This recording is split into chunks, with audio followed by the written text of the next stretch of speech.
আলহামদুলিল্লাহ, আজকে বড় খুশি সময় যে আজকে এই বক্তব্যের একটা ছাত্র সে কোরআনকে শুরু করবে। কোরআনের মর্তবা, কোরআনকে বর্তমান একটা সম্পদ, তো কোরআনের কোরআনের যে মর্যাদা এটা আমরা প্রত্যেকেই জানি, তাই না? কোরআন হচ্ছে আল্লাহ সুবহানাহু ওয়া তাআলার বাণী। নবী করিম সাল্লাল্লাহু আলাইহি ওয়াসাল্লামের ওটা অবতীর্ণ হয়েছে। কোরআন পড়লে যে কি সওয়াব, কোরআন পড়া এবং পড়ানো, কোরআনের তেলাওয়াত করা, এর বিভিন্ন রকমের ফাওয়াইদ আমরা অনেক জায়গা থেকে শুনে থাকি। তো সেই কোরআন আল্লাহর বাণী আজকে একটা ছেলে শুরু করবে, আরম্ভ করবে। তো তার আগে তার খায়ের জন্য কিছু দোয়া হবে, অল্প দোয়া ও কিছু নসিহত হবে। তো তার আগে আমি দরখাস্ত করব আমাদের মাদ্রাসার প্রধান শিক্ষক মরহুম কারি মোজাম্মেল সাহেবের সুপুত্র হাফিজ মৌলানা কারি শরীফুল হক সাহেবকে যে তিনি কোরআনের তেলাওয়াত আমাদের কিছু করে শোনাবেন। কারি শরীফ সাহেব।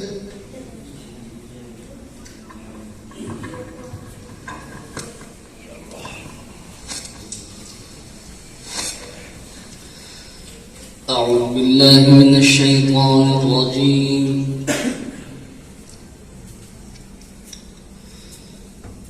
بسم الله الرحمن الرحيم.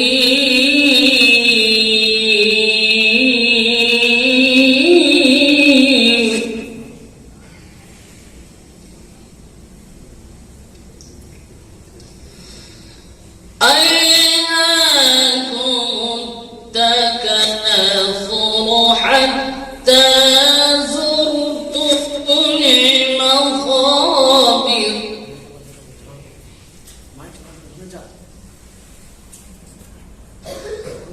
كلا سوف تعلمون ثم كلا سوف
আলহামদুলিল্লাহ, খুব সুন্দর কারি সাহেব কোরআনের তেলাওয়াত করে আমাদেরকে শোনালেন।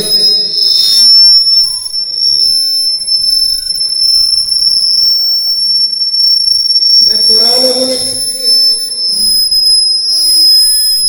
আর কারি সাহেব যখন তেলাওয়াত করেন আমাদের ইচ্ছা হয় যে আরো শুনি, তাই না?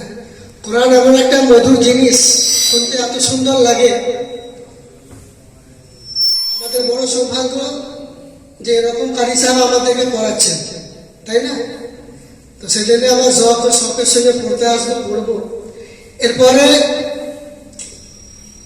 আমি আমাদের মাদ্রাসার শিক্ষক হযরত মাওলানা আব্বাসউদ্দিন সাহেবকে একটু আবেদন করবো যে উনি কোরআনের ফজিলতের কিছু মূল্যবান কথা আমাদেরকে বলে শোনাবেন।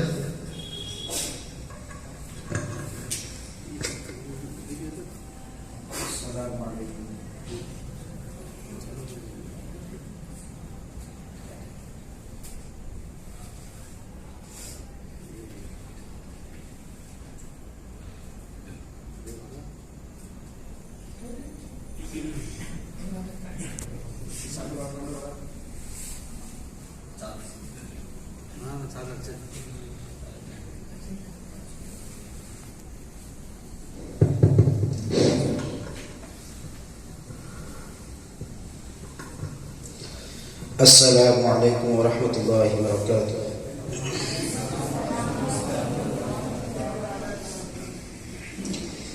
نحمده ونصلي على رسوله الكريم، أما بعد، فأعوذ بالله من الشيطان الرجيم، بسم الله الرحمن الرحيم. نحن نزلنا الذكر وإنا له لحافظون. صدق الله العظيم. وقال النبي صلى الله عليه وسلم: خيركم من تعلم القرآن وعلمه، أو كما قال عليه الصلاة والسلام. সর্বপ্রথম সেই মহান আল্লাহ পাক রব্বুল আলামিন তানার দরবারে শুকরিয়া জ্ঞাপন করি, যিনি আমাদেরকে এমন একটা গুরুত্বপূর্ণ মজলিসে উপস্থিতি গ্রহণ করার তৌফিক দান করেছেন বলে আলহামদুলিল্লাহ।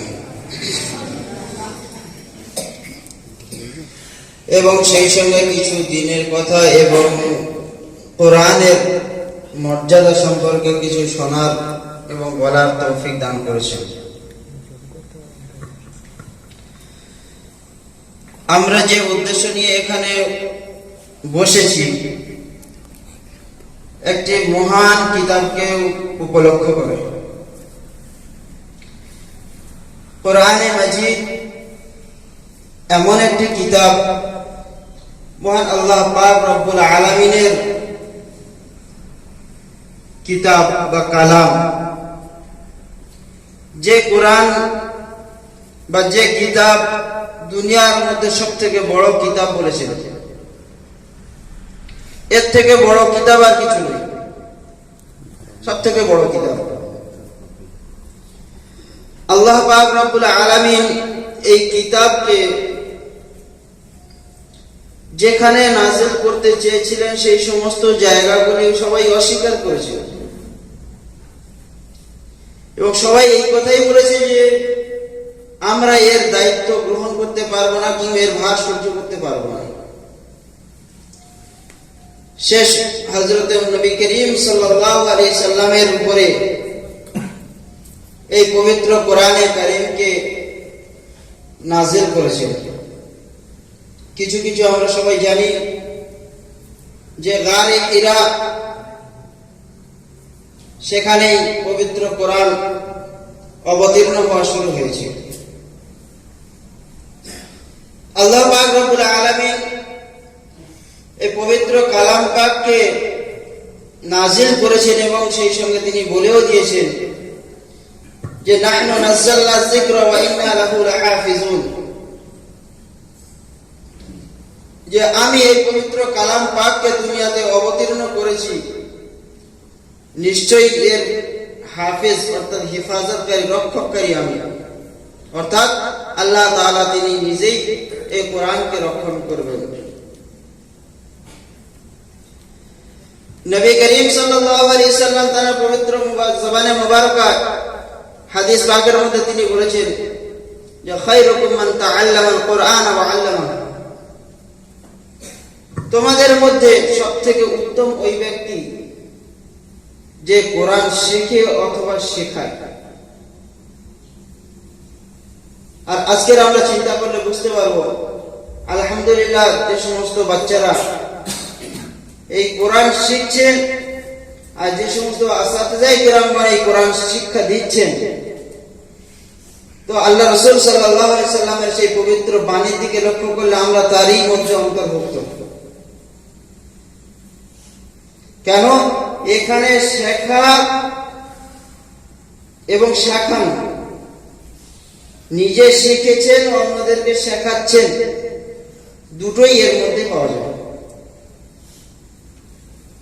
আর এই কোরআনে হাফেজের সম্পর্কে হাদিসে পাকের মধ্যে এসেছে যে একজন হাফেজে কিরামকে আল্লাহ পাক রব্বুল আলামিন কিয়ামতের দিন সেই ফ্যাসিলিটি দেবেন যে যাদের জন্য বলা হয়েছে জাহান্নাম নির্ধারিত হয়ে গিয়েছে, অর্থাৎ তাদের আর কোনো রাস্তা বাকি নেই, তাদের জন্য জাহান্নামে যাওয়ার জন্য ফয়সালা হয়ে গিয়েছে। তো এই রকম 10 জন ব্যক্তির জন্য যদি একজন হাফেজে কোরআন সে যদি আল্লাহর কাছে সুপারিশ করেন, তো আল্লাহ পাক রব্বুল আলামিন এত বড় দয়ালু দাতা, তিনি সেই হাফেজে সেই সুপারিশকে কবুল করে নেবেন এবং সেই 10 জন জাহান্নাম ফয়সালা হয়ে যাওয়াকারী ব্যক্তিদেরকে তাদের জন্য জান্নাতে যাওয়ার জন্য ফয়সালা করে দেবেন। বলুন সুবহানাল্লাহ। আল্লাহ পাক রব্বুল আলামিন তার কিতাবকে, তার কোরআনকে যেমন দুনিয়াতে সবথেকে বড় করে পাঠিয়েছেন এবং তার সম্পূর্ণ তত বড়ই মর্যাদা দিয়েও পাঠিয়েছেন। দ্বিতীয় হাদিস পাকের মধ্যে আসে যে আল্লাহ পাক রব্বুল আলামিন এই হাফেজ কিরামদেরকে, কোরআন পড়নে ওয়ালাদেরকে সেই দিন হুকুম করবেন যে तुम पढ़ते जाओ और चढ़ते जाओ।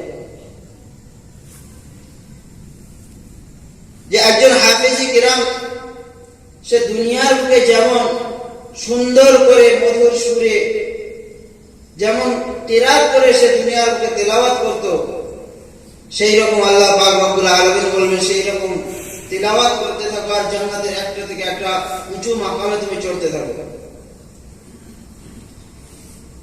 जहां तिलावत खत्म है वहीं उनका मकाम है। কোরআনে পাক তেলাওয়াত করতে করতে যেখানে গিয়ে তেলাওয়াত শেষ হবে সেইখানেই হচ্ছে তার জান্নাতের সর্বোচ্চ স্থান, সেইখানে বলে সুবহানাল্লাহ। তো যে যেমন পড়তে পারে, দুনিয়ার বুকে সবার পড়া একই রকমের নয়। কেউ খুব স্পিড পড়তে পারে, কেউ আস্তে আস্তে পড়তে পারে, কেউ আবার একটু ঠেকে ঠেকে পড়তে পারে। তো যে যেমন ভাবে দুনিয়াতে কোরআন তেলাওয়াত করতো সেই রকম ভাবেই সে পড়তে থাকবে আর জান্নাতের একটা থেকে একটা মাকামে, উঁচু মাকামে সে চড়তে থাকবে। তো আল্লাহ পাক রব্বুল আলামিন এই কোরআন ওয়ালাদেরকে এত বড় মর্যাদা এবং সম্মান দিয়েছেন। কোরআন পাকের মধ্যে আল্লাহ পাক দ্বিতীয় জায়গায় বলেছেন ইয়ারফা'ুল্লাহু আল্লাযীনা আমানু ওয়াল্লাযীনা উতুল ইলমা দারাজাত। যে আল্লাহ পাক রব্বুল আলামিন এই দুনিয়ার বুকে যদি কাউকে সম্মানিত করে থাকেন তো একমাত্র এই কোরআন আর এই ইলমের বদৌলতে আল্লাহ পাক দুনিয়াতে তাকে সম্মানিত করে থাকেন। আমাদের একজন শিক্ষক তিনি বলতেন, আমার উস্তাদে মুহতারাম বলতেন যে বড় বড় লাখপতি করোড়পতি মানুষ তিনি একটা গাড়ি নিয়েছেন, 4 চাকা নিয়েছেন, সব থেকে বাজারের সব থেকে দামি গাড়ি। তো সে উদ্বোধন করবেন কাকে দিয়ে? একজন আলেমকে দিকে সেই গাড়িকে উদ্বোধন করবেন। বলুন এর থেকে বড় মর্যাদার বিষয় আর কি হতে পারে? কিসের দৌলত? কোরআন এবং ইলমের দৌলতে। দেখা যাচ্ছে যে ওই আলেমের কাছে ওই রকম গাড়ি কেনার মতো হাইসিয়াত নেই, কিন্তু আল্লাহ পাক রব্বুল আলামিন তাকে সেই গাড়িতে সর্বপ্রথম চাপিয়ে তার জান্নাত দ্বারা শুরু করাচ্ছে, সেই গাড়িতে প্রথম সওয়ারি দিয়ে। তো এই রকম বহু উদাহরণ আমরা পাবো যে খাস করে ইলম এবং কোরআনের বদৌলতে। আর আমাদের এই যে বক্তব্য, এটা হচ্ছে ইলমের সর্বপ্রথম স্থান, যে এইখান থেকে আমাদের ইলমিয়াতের শুরু। যে সর্বপ্রথম পাঠশালাতে যাবে সে আস্তে আস্তে আগামী দিনে গিয়ে ডাক্তার, মাস্টার, ইঞ্জিনিয়ার হবে। আর যে পাঠশালায় যাবে না সে কিন্তু ডাক্তার, মাস্টার, ইঞ্জিনিয়ার হতে পারবে না। তো আমাদের ইলমিয়াতের দিক থেকে এরকম যারা মক্তবে আসবে, এই কোরআন শিখবে, তো এইখান থেকে আস্তে আস্তে সে বড় আলেম হবে, হাফেজ হবে, আল্লামা হবে, মুহাদ্দিস হবে। তো এটাই হচ্ছে গুরুত্ব, হচ্ছে খুবই বেশি আমাদের এই মক্তবে। তো এই জন্য করে আমি আবেদন করব যে আমরা যে সমস্ত বাচ্চারা আসছি তারা নিয়মিত নাগাহ না করে প্রতিদিন আমরা এই দিন শিক্ষা করার অর্জনের জন্য আসব। এবং গার্জেনদেরকেও আমি আবেদন করব তারা নিজের নিজের বাচ্চাদেরকে যেন অবশ্যই করে আমাদের এই মক্তবে তারা পাঠিয়ে দেবে। এই বলে আমি আমার কথা শেষ করছি। ওয়া আখিরু দাওয়ানা আলহামদুলিল্লাহি রাব্বিল আলামিন।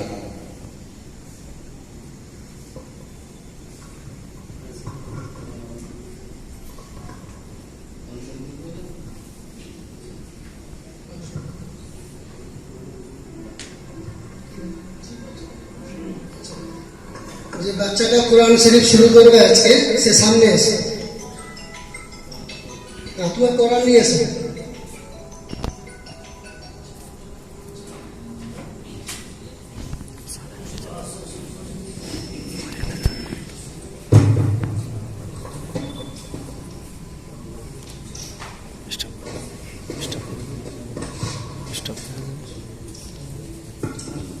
أعوذ بالله من الشيطان الرجيم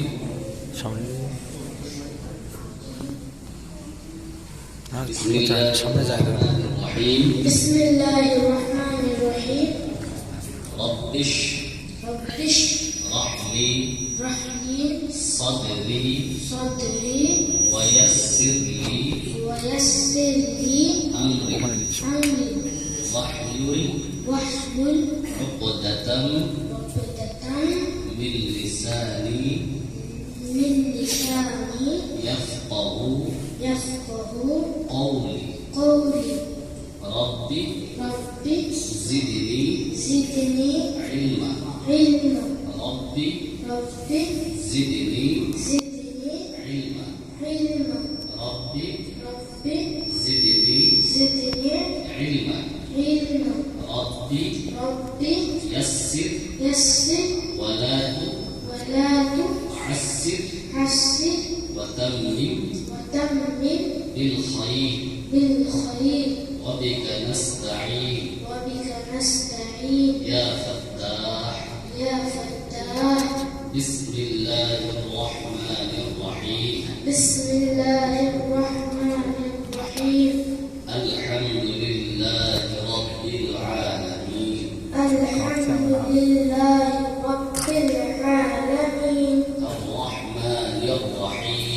الرحمن الرحيم مالك يوم الدين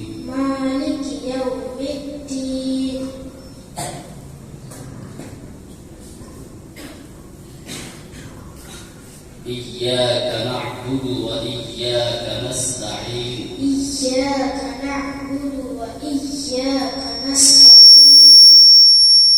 اهدنا الصراط المستقيم صراط الذين أنعمت عليهم غير المغضوب عليهم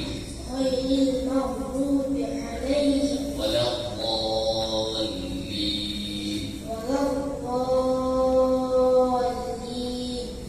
صدق الله العظيم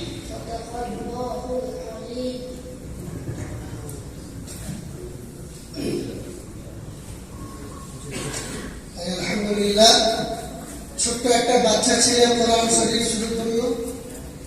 আমরা প্রত্যেকেই দোয়া করবো যে আল্লাহ সুবহানাহু ওয়া তাআলা তাকে সারা জীবন যতদিন বেঁচে থাকবে কোরআনের তেলাওয়াত যেন সে করবে।